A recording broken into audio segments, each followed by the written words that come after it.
Indah bukan? Airnya jernih, bersih tanpa ada sampah. Tak nampak kantong plastik atau kemasan produk makanan dan minuman. Titik 0 km Sungai Ciliwung terhampar dalam telaga saat di Kampung Cibulao, Desa Tugu Utara, Kecamatan Cisarua, Kabupaten Bogor. Luasnya sekitar 5 hektar. Telaga dengan hamparan air bersih nan jernih. Lokasinya pun diapit perkebunan teh jauh dari pemukiman warga dan asap tebal kawasan industri. Di tempat ini, roda perekonomian tetap berputar. Telaga yang menjadi hulu Sungai Ciliwung ini dijadikan sebagai tempat wisata. Warga sekitar yang mengelola. Meski ramai dikunjungi dan berderet warung yang menjual makanan dan minuman kemasan, namun tak ada sampah di alirannya.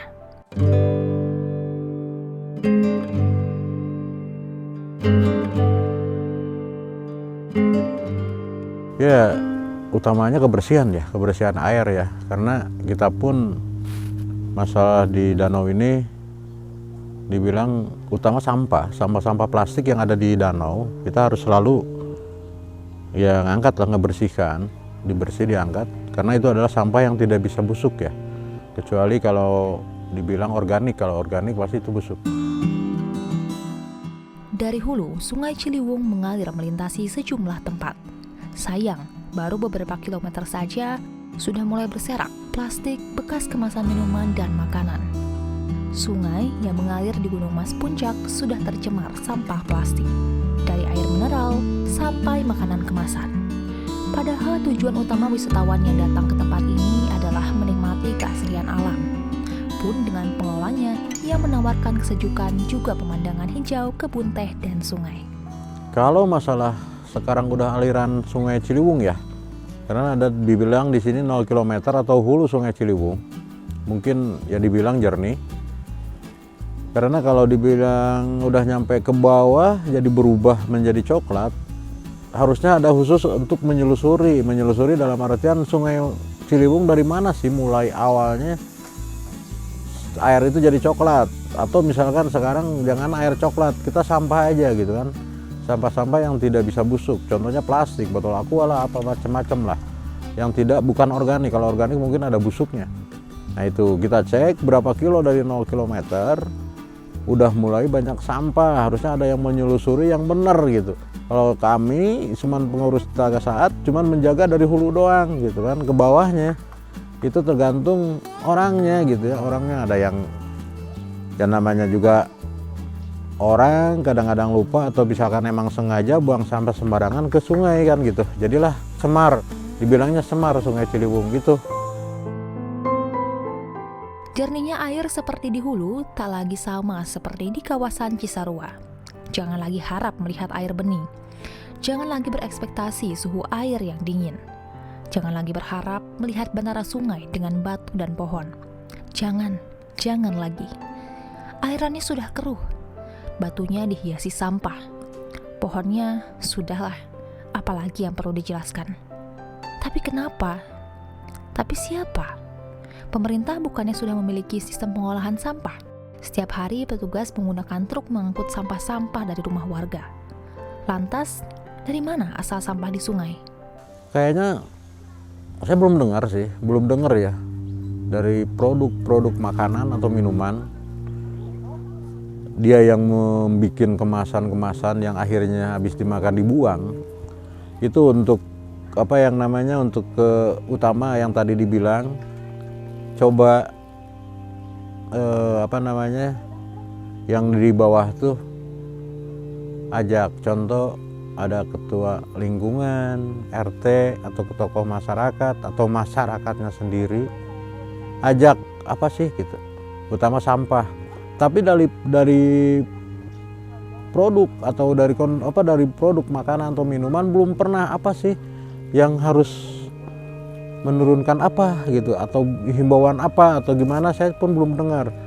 Misalkan dari aquanya atau misalkan dari makanannya yang ciki atau gimana yang berbentuk bungkusan yang bukan organik, plastik yang tidak busuk gitu. Jadi belum pernah dengar. Nggak tahu sih kalau misalkan orang-orang di atas ke orang-orang produk itu menghimbau, tapi belum pernah kalau saya di bawah ya, karena saya tuh orang lapangan, nggak tahu orang-orang di atas ngomong gimana nya.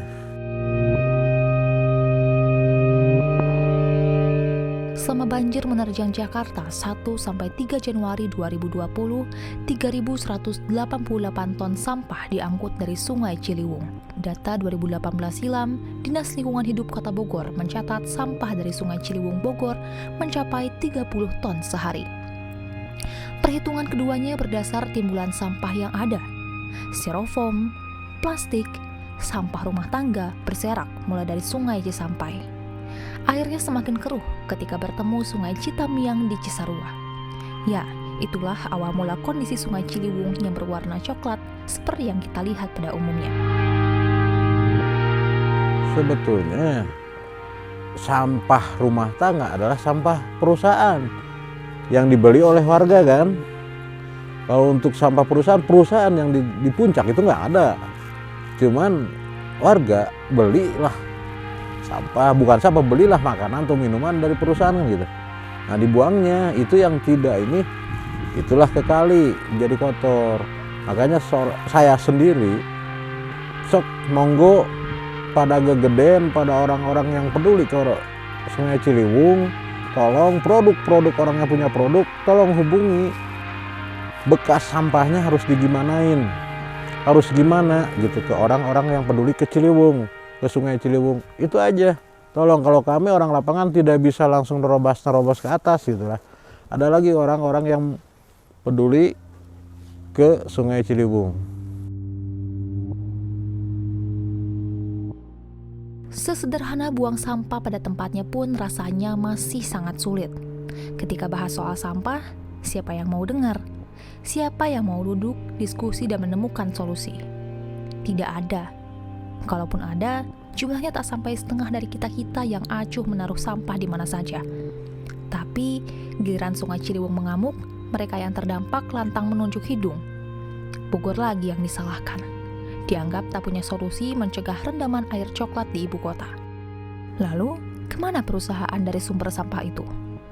Produsen air mineral, perusahaan yang menjual makanan kemasan, produsen alat kecantikan yang tak pernah peduli bekas kemasannya menjadi apa setelah isinya habis.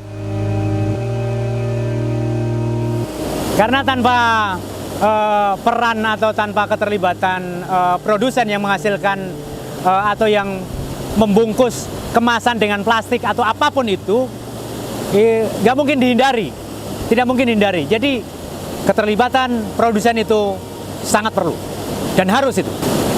Saat ini kalau yang saya dengar memang sudah ada beberapa produsen yang memberikan perhatian terhadap masalah ini. Misalnya ada beberapa perusahaan makanan dan minuman yang memang mereka sudah mulai aware terhadap persoalan-persoalan ini. Tinggal bagaimana yang lain yang belum, kemudian secara bersama-sama kemudian terlibat langsung, tidak hanya di pusat kota, tapi bagaimana jangkauan mereka itu sampai ke pelosok-pelosok. Seperti rantai distribusi ketika mereka mengirimkan produk dari industri pembuatnya, kemudian ke distributor, ke agen, ke subagen, ke pengecer, ke warung-warung, sampai ke user. Jadi dibalikan lagi, harusnya sih bisa. Dan itu saya pikir ketika kita berkomitmen tidak menyulitkan. Hal yang paling mudah dilakukan adalah setiap perusahaan itu kemudian memfasilitasi titik-titik di mana ketika konsumen ingin mengembalikan kemasan dari produk yang dia beli. Di titik-titik di mana yang dia bisa sediakan. Misalnya di pusat-pusat kota atau di pusat-pusat perbelanjaan. Jadi silahkan tinggal dikreasi titik-titik di mana tempat itu memungkinkan untuk difasilitasi.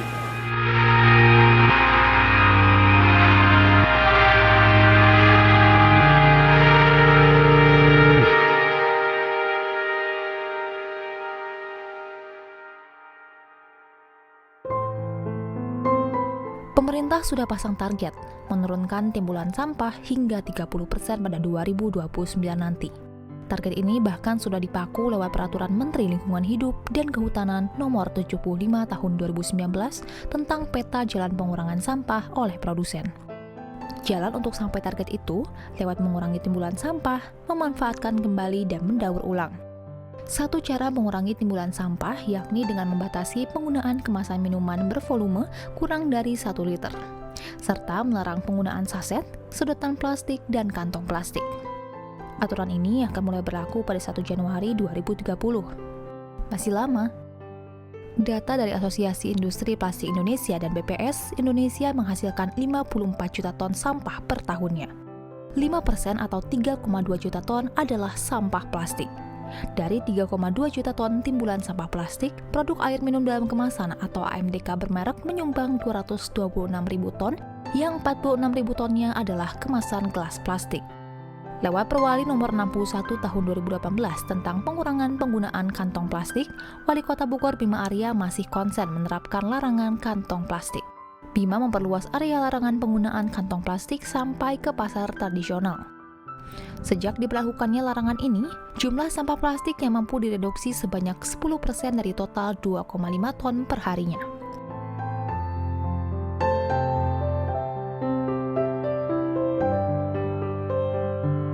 Tentu saja mungkin teman-teman memiliki hitungan, tapi upaya yang dilakukan oleh pemerintah kota dengan Perwali nomor 16 tahun 2018 kalau tidak salah, atau nomor 18 tahun 2018 lah, itu menurut saya adalah sebuah langkah bagus.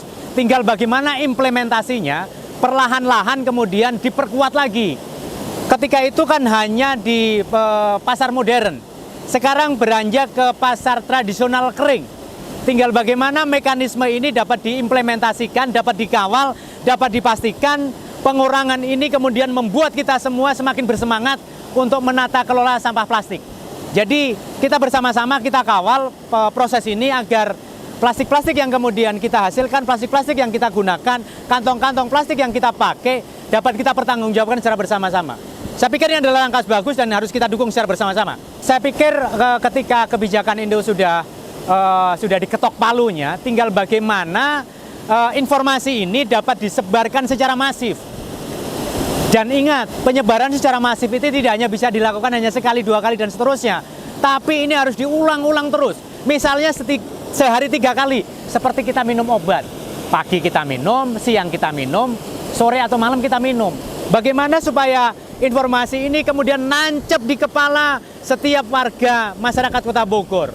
Dan ingat, ini hanya baru Kota Bogor. Bagaimana saudara-saudara kita yang di arah hulu atau di kabupaten? Harapannya pengelolaannya juga kemudian nyambung. Pemerintah Kabupaten Bogor juga melakukan hal yang sama. Jadi ketika Kota Bogor sudah melakukan, kemudian diikuti lagi oleh kota-kota yang lain, termasuk kota-kota atau kabupaten yang ketika ngomongin dari aliran sungai terkoneksi. Yang jelas plastik ini kemudian ketika volumenya cukup besar akan pertama merusak ekosistemnya. Karena di aliran sungai ini sudah mulai banyak dan sudah sering kami bersihkan. Itu yang pertama. Bayangkan ketika semakin banyak dari aliran sungai atau di daerah aliran sungai, itu juga akan menghambat aliran. Coba bayangkan beberapa tahun yang lalu, sekitar tahun 2019, ketika jembatan Situ Duit, konstruksi di bawahnya juga dipenuhi oleh sampah. Dan sebagian besarnya adalah sampah plastik dan kayu-kayu yang nyangkut di konstruksi jembatan itu. Artinya secara ekosistem juga terancam, secara aspek kebencanaan juga ada ancaman. Jadi secara bersama-sama bagaimana potensi ancaman-ancaman itu kemudian perlahan-lahan kita minimalkan atau kita hindari. Kejernihan air itu udah nggak bener kan gitu. Udah bukan kelihatan ikannya, malahan kelihatan plastiknya. Kedua, apakah contoh bibit-bibit penyakit yang ada di air itu nempel di plastik? Itu kan. Ketiga, mangpetnya atau misalkan saluran air udah numpuknya sampah, akan terjadi apa? Yang ngerasain di bawah, bukan di hulu tapi di hilir yang akan merasakan. Nggak ada sampah-sampah yang di saluran itu. Kalau misalkan bahasa Sunda ngabendung lah, jadi ngabendung itu kebanyakannya sampah yang bukan organik, sampah plastik kan, kebanyakan itu. Maupun produk mana, maupun yang mana, monggo gitu, supaya memang ada sebetulnya ada untuk daur ulang ya. Itu pun yang peduli. Kalau yang nggak peduli mah tetap aja dibuang ke sungai. Kebenaran memang tak melulu manis. Pahit pasti didengar para produsen yang masih memiliki hati nurani terhadap lingkungan. Kebenaran akan kondisi Sungai Ciliwung yang hancur dilahap sampah bekas produk mereka. Mestinya, kebenaran ini menjadi bahan evaluasi bagi produsen untuk turut andil menjaga lingkungan, bukan hanya meraup cuan. Duduklah bersama pemerintah, bicara pelan-pelan, mencari jalan keluar yang harus segera berani dilakukan. Mari rapatkan barisan, buka hati agar sadar pentingnya partisipasi. Jangan pura-pura peduli, taunya tak punya nyali, lalu kembali berhenti dan membiarkan semua beralih lewat dalih modernisasi. Selamat ulang tahun tribunnewsbogor.com, Ciliwung milik kita semua.